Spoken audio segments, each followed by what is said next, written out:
Hi everyone, I'm Scott and welcome to another episode of The Unlikely Beak.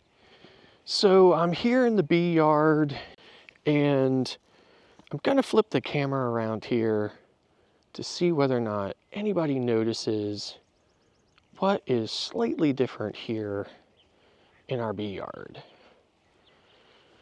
So what you might see here is right here used to be the location of our rockstar colony, Hive 1, and it is still there. However, there is now a beehive here and a small little nuke over here next to the other two nukes that we brought back in late May. So what's happened here with these additional colonies is essentially I've been having trouble with Hive 1 or the Rockstar colony ever since probably around early June, when I got in there and I noticed that there was basically no eggs, and there was very little brood. And if you remember in our previous video, we tried to fix that problem by waiting for them to raise their own queen, and when they didn't, we purchased a queen and we put her in there in a push cage. If you didn't see that episode, I'll link it up here to the top. So in any event, when we visited about a week after we put the queen in the push cage, we did discover that they had tunneled underneath the cage and had released her. And there were quite a few eggs in the colony, so we were pretty optimistic that they had accepted her and that she would do what they do and keep that colony going. But unfortunately, it turns out after visiting and doing an inspection about a week and a half ago, I discovered quite a few queen cells in Hive 1 in the Rockstar colony, and we did not really find any evidence of the queen. So unfortunately, as a result of those large number of queen cells, we decided to do the next logical thing, which is to split that colony, dividing those queen cells among the original box and the original hive and the location, and two additional ones.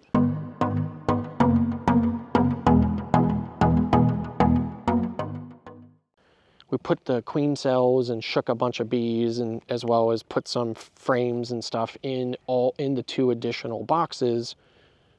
Those are traditionally known as basically like a walk-away split. So you're basically there's no queen in any of the boxes, but there's either eggs or a queen cell, and you're kind of fingers crossed that they will raise a queen, and that colony will basically jumpstart itself again and get going.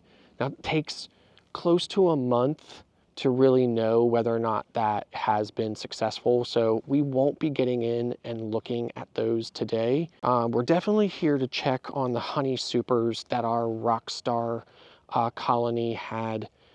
Just did a fantastic job of sucking away some of the resources from the area, and we ended up getting a little bit of honey off of that.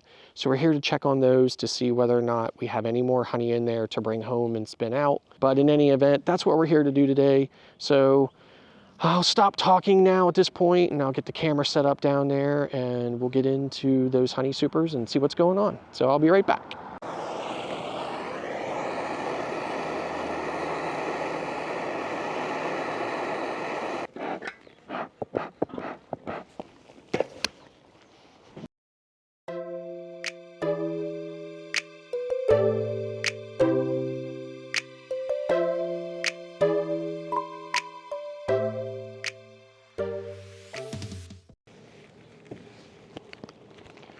Way more bees in this one. Definitely gonna need smoke.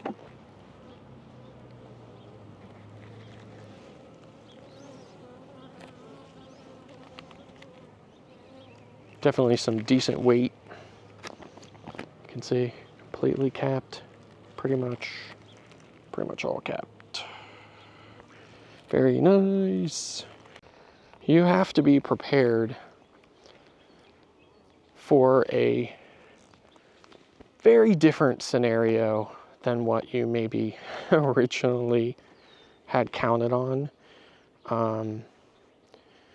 Just because the bees are unpredictable quite a lot. As much as we do know about them and as much as we can predict what they're going to do, there's also a lot that we can't. So we really have no choice but to adapt and to kind of roll with the punches.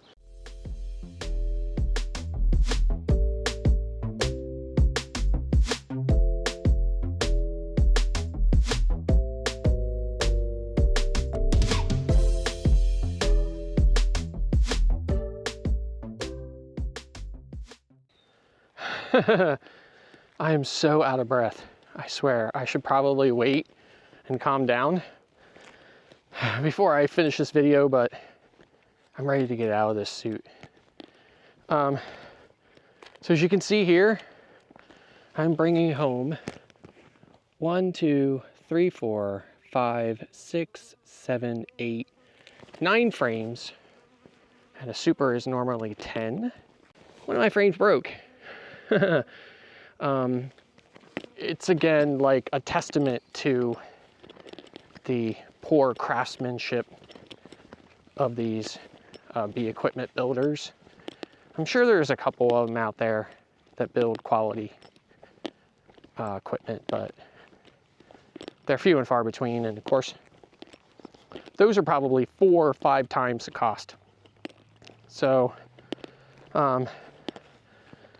so the foundation that is absolutely filled with honey is in this box here, but I won't be able to traditionally spin that out.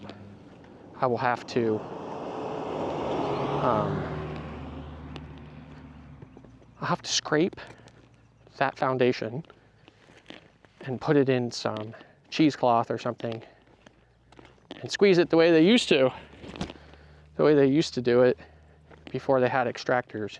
So in any event, I left 2 supers on the original Hive 1 just because that hive still has a lot of bees in it, right? So they are way more capable of working those frames. And of course, all of the empty frames from what we're going to eventually probably call Hive 7, which is one of the nukes here. They had all undrawn foundation on the frames that were in their super. So I went ahead and filled the blank spaces in the 2 supers here on Hive 1 with those empty frames. Now, they probably won't do anything with them, but I definitely need them in there to take up the space so that there is proper bee space, so we don't end up with wonky comb or comb that's drawn out thicker than it should be or that we would like it to be. But otherwise, it has been an exhausting hour. I am sorry that the video did not reflect all of the work that I did here today. I just couldn't keep up. Like, I suppose I could have turned the camera around, but the problem is that when I get working on the bees, I just start doing what I'm doing. So you can see I have a very determined and very angry guard here on me. She is looking for every way and any way to get in here at the carbon dioxide source that she definitely detects coming from my mouth. She's trying so desperately to get in here and sting me. So I think that's going to do it for this episode. Thanks for watching, and we'll see you next time.